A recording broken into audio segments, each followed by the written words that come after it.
Hello, today we will guide you through how to get low fees on Axiom Pro. To begin, open Axiom and head to the Discover page on the Solana view. This is where you'll start the process. If you're following along in real time, give the page a moment to fully load so all of the controls and trading options appear correctly on screen. Starting from the Discover section makes it easier to locate the settings you need for fee-related presets. Once you're on the page, look toward the top right area of the screen. You should see options labeled P1, P2, and P3. These are the preset profiles you can use. Think of them as saved configurations that help you quickly apply specific settings without having to manually adjust everything each time. In this walkthrough, these preset slots are the key area to focus on. Next, select one of the sample preset options, whether that's P1, P2, or P3, and then click Continue. The idea here is simply to open and work with one preset profile. If you're not sure which one to choose, any available sample preset will do for this demonstration.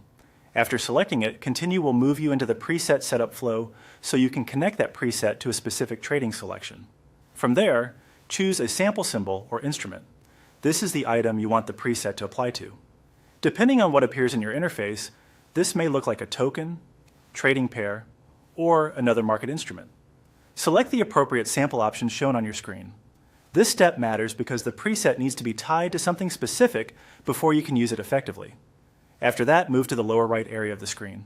Here, you'll again see the preset choices for 1, 2, or 3. Select the preset you want to use. This confirms which preset slot will be active for that instrument and helps organize your setup so you can switch between configurations more easily later on. As a general tip, make sure you're selecting the same preset intentionally throughout the process so you don't accidentally configure one slot and then activate another.